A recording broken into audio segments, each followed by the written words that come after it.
आपला वर्तमान आणि भविष्यकाळ उज्ज्वल करता आला पाहिजे।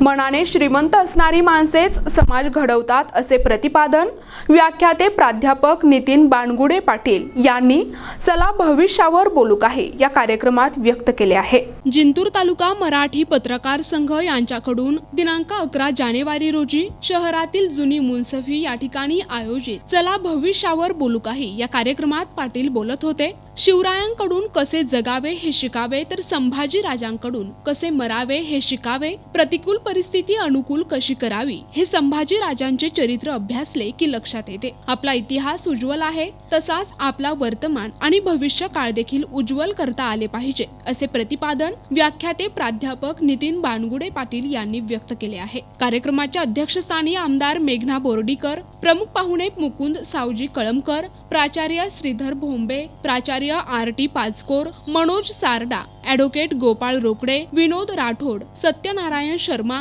देवेंद्र भुरे, कृपा चौधरी, मुफ्ती कलीमबेग मिर्झा यांच्यासह विविध क्षेत्रातील मान्यवरांची उपस्थिती होती। कार्यक्रमाचे प्रास्ताविक सनफहाचे अध्यक्ष शेख शकील तर सूत्रसंचालन मोया शेख तर आभार शहेजाद पठाण यांनी मानले। कार्यक्रम यशस्वी करण्यासाठी मराठी पत्रकार संघाच्या सर्व पदाधिकाऱ्यांनी परिश्रम घेतले। या कार्यक्रमात विद्यार्थी, महिलांसह नागरिक मोठ्या संख्येने उपस्थित होते।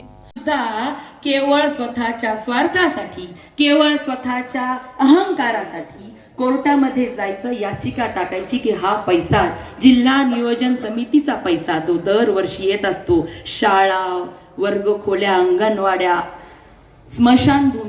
स्मशानभूमीकडे जाण्याचा रस्ता, ह्या सगळ्यासाठी शहराच्या विकासासाठी वापरला जातो। तो रस्ता केवळ स्वार्थी बुद्धीमुळे आणि स्वतःच्या संकुचित बुद्धीमुळे अडकून ठेवणं कोणतं शहाणपणे हे आपण सर्वांनी या ठिकाणी बसलेला सगळा रसिक हा माझ्या जिंतूर तालुक्यातील, माझ्या जिंतूर शहरातील विचार करणारा आहे। म्हणून मला वाटतं ह्या मंचावरून ही गोष्ट मी सांगितलीच पाहिजे, त्यामुळे या ठिकाणी सांगते।